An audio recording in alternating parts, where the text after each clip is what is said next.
खबर यह है कि भारत के रक्षा मंत्री राजनाथ सिंह ने चीन में हुए एससीओ समिट के संयुक्त बयान पर हस्ताक्षर करने से इनकार कर दिया। एससीओ को शंघाई कोऑपरेशन ऑर्गेनाइजेशन कहते हैं और इस बार चीन के किंगदाओ शहर में इस संगठन के सभी रक्षा मंत्रियों की एक वार्षिक बैठक हुई, जिसमें भारत के रक्षा मंत्री राजनाथ सिंह और पाकिस्तान के रक्षा मंत्री ख्वाजा मोहम्मद आसिफ भी शामिल हुए। जबकि चीन इस समिट की मेजबानी कर रहा था। यह समिट चीन में हो रहा था और होस्ट कंट्री होने के नाते यह जिम्मेदारी चीन की थी कि वो इस समिट के बाद सभी देशों की तरफ से सभी देशों की सहमति के साथ एक संयुक्त बयान को तैयार करे और सभी देशों के हस्ताक्षर के साथ इस बयान को बाद में सार्वजनिक किया जाए, दुनिया के सामने यह बताने के लिए कि इस समिट में जो बैठकें हुई उसका नतीजा क्या निकला। लेकिन चीन ने जो संयुक्त बयान तैयार किया था उस पर भारत के रक्षा मंत्री राजनाथ सिंह ने हस्ताक्षर करने से इनकार कर दिया। इसका सबसे बड़ा कारण यह था कि इसमें आतंकवाद के मुद्दे पर पहलगाम हमले का जिक्र नहीं था। पहलगाम का नहीं बल्कि पाकिस्तान के बलूचिस्तान का जिक्र था, जिसके बाद भारत ने बिना कोई संकोच किए इस संयुक्त बयान को खारिज कर दिया और इसमें चीन की भूमिका को भी संदिग्ध बताया।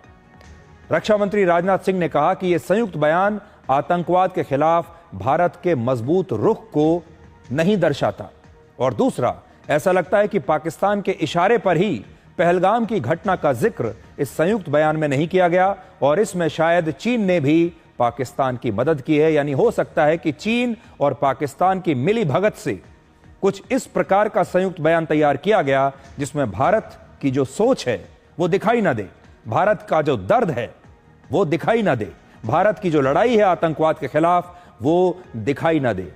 यह ऐसा संयुक्त बयान था जो हमारे विचारों को नहीं दर्शा रहा था और इसमें ऐसा दिखाया गया जैसे चीन को बलूचिस्तान का तो बहुत दर्द है लेकिन पहलगाम का नहीं है।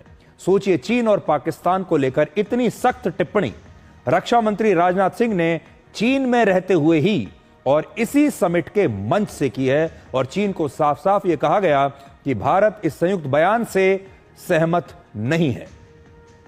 सबसे बड़ी बात यह है कि जिन बातों को चीन ने संयुक्त बयान में शामिल नहीं किया उन सारी बातों को भारत के रक्षा मंत्री राजनाथ सिंह ने खुद ही अपने भाषण में कह दिया।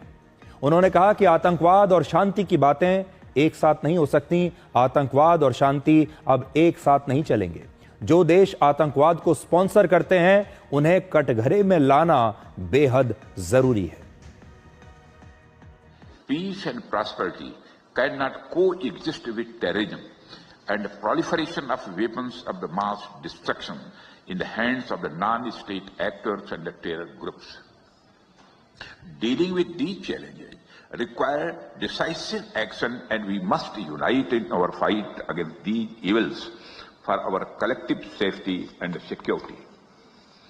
It is imperative that those who sponsor, nurture and utilize terrorism for their narrow and selfish ends must bear the consequences. Some countries use cross-border terrorism as an instrument of policy and provide shelter to terrorists. There should be no place for such double standards. Yes, you should not hesitate to criticize such nations. आज भारत के नेतृत्व की और भारत के रक्षा मंत्री राजनाथ सिंह की तारीफ करनी होगी कि पाकिस्तान के रक्षा मंत्री सामने बैठे हैं, चीन सामने बैठा है और पाकिस्तान को सामने बिठाकर भारत के रक्षा मंत्री कह रहे हैं कि जो देश आतंकवादियों को पाल पोस कर बड़ा करते हैं, जो देश आतंकवाद को स्पॉन्सर करते हैं, उन्हें इसका परिणाम भुगतना ही पड़ेगा। और सब जानते थे कि भारत के रक्षा मंत्री ये बात कह रहे हैं चीन के सामने, चीन के संरक्षण में बैठे पाकिस्तान के लिए। तो ये आज भारत ने अपना एक नया रूप दिखाया है पूरी दुनिया को। चीन को अपना एक नया रूप दिखाया है, पाकिस्तान को भी एक नया रूप दिखाया है और यह बताया है कि भारत अब किसी की भी गलत बात बर्दाश्त नहीं करेगा। अब थोड़ा आपको एससीओ के बारे में बताते हैं। एससीओ एक क्षेत्रीय अंतर्राष्ट्रीय संगठन है जिसका गठन वर्ष 2001 में हुआ था और जब इसका गठन हुआ उस समय इस संगठन में कुल मिलाकर 6 देश थे।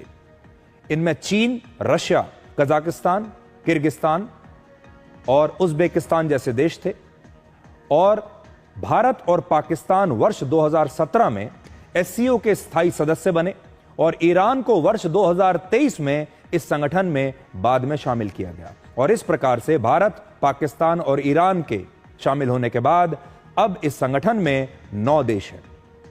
इस संगठन का उद्देश्य सुरक्षा, आर्थिक और राजनीतिक सहयोग को बढ़ावा देना है और यह संगठन आतंकवाद, ड्रग्स की तस्करी और साइबर अपराधों को अपनी सबसे बड़ी चुनौती मानता है। लेकिन एक सच यह भी है कि इसमें गुटबाजी के भी आरोप लगते हैं, जिसका सबसे ज्यादा फायदा पाकिस्तान को होता है। पाकिस्तान हर बार चीन की मदद से इस मंच का दुरुपयोग करता है और भारत को छोड़कर एससीओ के बाकी के देश पाकिस्तान से आतंकवाद के बारे में कभी भी मुश्किल सवाल नहीं करते। यहां आपके मन में यह सवाल भी होगा कि इसमें पहलगाम की जगह बलूचिस्तान का जिक्र क्यों हुआ? ऐसा क्या हुआ कि ये जो सारे देश थे, चीन और पाकिस्तान और बाकी के जो इस संगठन के सदस्य देश हैं, उन्होंने पहलगाम के हमले को इसमें शामिल नहीं किया और बलूचिस्तान को शामिल कर लिया? तो इसका कारण यह है कि पाकिस्तान के बलूचिस्तान प्रांत में चीन का प्रभाव पिछले कुछ वर्षों में तेजी से बढ़ा है। वहां के ग्वादर पोर्ट पर अब चीन का ही नियंत्रण है, जिसका बलूचिस्तान के लोग लगातार विरोध करते हैं। चीन इसे आतंकवाद बताकर पाकिस्तान की मदद से एससीओ के संयुक्त बयान में शामिल कराना चाहता था, लेकिन उसने पहलगाम के आतंकवादी हमले पर एक शब्द नहीं कहा। बलूचिस्तान के लोग जो क्रांति कर रहे हैं, वो पाकिस्तान से आजादी चाहते हैं। वो नहीं चाहते कि बलूचिस्तान में चीन की कोई भी दखलंदाजी हो, लेकिन चीन लगातार बलूचिस्तान में अपना पैसा भी इन्वेस्ट कर रहा है। वहां पर चीन का कंट्रोल भी है और चीन के जितने भी व्यापारिक हित हैं वो बलूचिस्तान से पूरे हो रहे हैं और बलूचिस्तान के लोगों को यह बात बिल्कुल पसंद नहीं और चीन इसे आतंकवाद कहता है, जबकि यह असल में एक क्रांति है। इसलिए चीन और पाकिस्तान दोनों चाहते हैं कि दुनिया की नजर बलूचिस्तान पर तो पड़े, लेकिन पहलगाम पर ना पड़े। इस समिट से कुछ घंटे पहले पाकिस्तान के प्रधानमंत्री शहबाज शरीफ ने कहा था कि वो भारत के साथ अब बातचीत करने के लिए तैयार हैं, लेकिन इस समिट में भारत ने यह बिल्कुल स्पष्ट कर दिया कि जब तक पाकिस्तान आतंकवाद को ऐसे ही जारी रखेगा, तब तक कोई बातचीत नहीं हो सकती। और अगर आप आज इन तस्वीरों को देखेंगे तो इस समिट में भारत के रक्षा मंत्री राजनाथ सिंह और पाकिस्तान के रक्षा मंत्री ख्वाजा आसिफ आज एक ही मंच पर थे, एक ही फ्रेम में थे, लेकिन दोनों नेताओं के बीच किसी भी प्रकार का ना तो कोई संवाद हुआ, ना ही कोई अभिवादन हुआ और भारत ने पाकिस्तान को पूरी तरह से नजरअंदाज किया। रक्षा मंत्री राजनाथ सिंह ने पाकिस्तान के रक्षा मंत्री को पूरी तरह से नजरअंदाज किया, कुछ इस तरह जैसे वो इन्हें जानते ही नहीं। और यह भारत की एक नई रणनीति है, जिसमें पाकिस्तान के लिए ना तो कोई हमदर्दी है और ना ही पाकिस्तान के लिए कोई जगह है। एक तस्वीर तो यह है जो मैं आपको आज दिखा रहा हूं, यह है नया भारत, यह है नए भारत की रणनीति।